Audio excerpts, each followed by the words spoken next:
भारतीय वजीर आजम नरेंद्र मोदी ने ट्वीट में शहबाज शरीफ को मुबारकबाद देते हुए कहा कि भारत खित्ते में अमन और इस्तेहकाम का ख्वाहा है ताकि हम अपने लोगों की फलाह बहबूद यकीनी बना सकें। भारतीय वजीर आजम नरेंद्र मोदी की शहबाज शरीफ को मुबारकबाद। खित्ते में अमन व सलामती, दहशतगर्दी के खात्मे और तरक्की की दुनिया का दौर शुरू करने के लिए मिलकर काम करने की पेशकश। कहा, ख्वाहिश है कि दोनों ममालिक ताल्लुकात में बेहतरी लेकर आएं।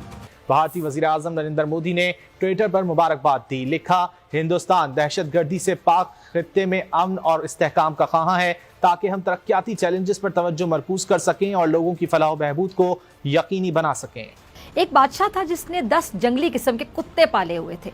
उसके वजीरों में से जब भी कोई वजीर कोई गलती करता तो बादशाह उसे उन कुत्तों के आगे फेंकवा देता और फिर कुत्ते उसकी बोटियां नोच नोच कर मार देते। एक बार बादशाह के एक खास वजीर ने बादशाह को गलत मशवरा दिया जो बादशाह को बिल्कुल पसंद नहीं आया।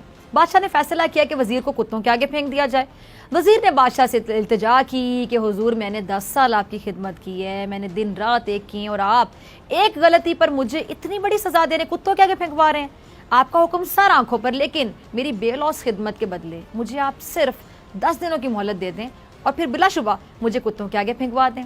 अच्छा, बादशाह सुनकर 10 दिन की मोहलत देने पर राजी हो गया। वजीर वहां से सीधा रखवाले के पास गया जो उन कुत्तों की हिफाजत किया करता था। वजीर ने जाकर कहा कि मुझे 10 दिन इन कुत्तों के साथ गुजारने हैं और इनकी मुकम्मल रखवाली मैं करूंगा। रखवाला वजीर के उस फैसले को सुनकर बहुत हैरान हुआ, लेकिन फिर उसने क्या किया कि जी वजीर को इजाजत दे दी कि ठीक है, करो रखवाली इन कुत्तों की। अब इन 10 दिनों में वजीर ने कुत्तों के खाने पीने, ओढ़ने बिछोने, नहलाने तक के सारे काम अपने जिम्मे लेकर निहायत ही अच्छे तरीके के साथ सारा अंजाम दिया। यानी कुत्तों का बहुत ख्याल रखा वजीर ने। अच्छा, 10 दिन मुकम्मल हो गए। अब वजीर को सजा देने का वक्त हो गया, इसीलिए बादशाह ने अपने नौकरों के जरिए वजीर को कुत्तों के आगे फेंकवाया। लेकिन वहां खड़ा हर शख्स उस मंजर को देखकर बहुत हैरान हो गया कि आज तक न जाने कितने ही वजीर उन कुत्तों के नोचने से अपनी जान गंवा बैठे, लेकिन आज यही कुत्ते इस वजीर के पैरों को चाट रहे हैं। अब बादशाह भी देखकर हैरान हो गया। बादशाह ने पूछा, ये हो क्या रहा है? कुत्ते वजीर को नोचने के बजाय उससे मोहब्बत का इजहार कर रहे हैं, कैसे? जिस पर वजीर ने जवाब दिया कि बादशाह सलामत, मैं आपको यही दिखाना चाहता था कि मैंने सिर्फ 10 दिन इन कुत्तों की खिदमत की और ये मेरे इन 10 दिनों में किए गए जो एहसानात हैं भूल नहीं पा रहे। और यहाँ मैंने अपनी ज़िंदगी के 10 साल आपकी खिदमत करने के लिए गुजार दिए, लेकिन आपने मेरी एक गलती पर मेरी सारी ज़िंदगी की खिदमत गुजारी को नज़रअंदाज कर दिया। अब बादशाह ये सब कुछ सुनकर उसको अपनी गलती का एहसास हुआ और उसने अपनी गलती तस्लीम करते हुए वजीर को गले लगा लिया और वजीर को इज्जत और वकार के साथ उसके ओहदे पर बहाल कर दिया। अब इस कहानी से 2 सबक मिलते हैं।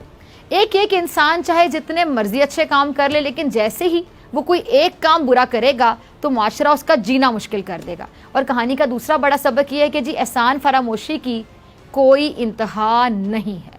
अब सियासत में भी एहसान फरामोशी, एक दूसरे की गलतियों को बाकायदा पॉइंट आउट किया जाता रहा, एक दूसरे पर गद्दारी के फतवे लगाए जाते रहे, इक़्तिदार के हसूल की जंग देखने में आई और अब बिल आखिर मुत्तहदा अपोजिशन ने मिलकर इमरान खान के खिलाफ तहरीक अदम एतमाद को कामयाब बना दिया।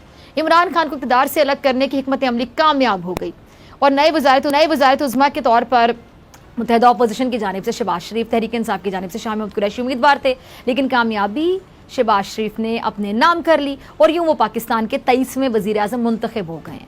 अच्छा, बज़ाहिर नज़र भी यही आ रहा था कि शहबाज शरीफ के पास वज़ीर आज़म बनने के लिए वोट पूरे हैं। अदम एतमाद के हक़ में भी मुत्तहदा अपोजिशन ने 174 वोट कास्ट किए और शहबाज शरीफ के वज़ीर आज़म बनने के वक्त भी उन्हें इतने ही वोट हासिल हुए और यूँ मुत्तहदा अपोजिशन हुकूमती बेंचों पर जा बैठी, यानी अपोजिशन ने हुकूमत संभाल ली।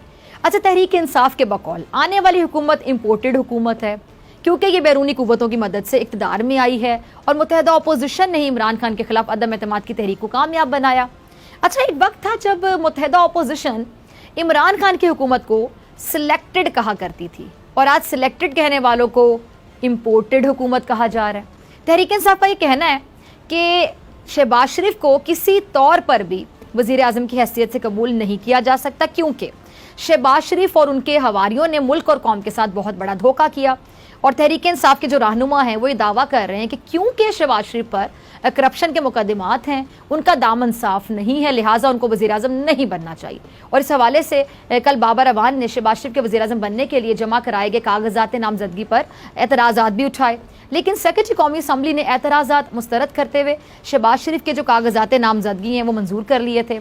اچھا، عمران خان کہتے ہیں کہ شہباز شریف پر 16 ارب کا ایک کیس اور 8 ارب کا ایک کیس، اور اب شہباز شریف وزیر اعظم بننے کے بعد اپنے اور اپنی جماعت سے جڑے لوگوں کے کرپشن کے مقدمات کا صفایا کر دیں گے، خود کو NRO دے دیں گے، احتساب کے اداروں کو ختم کر دیں گے۔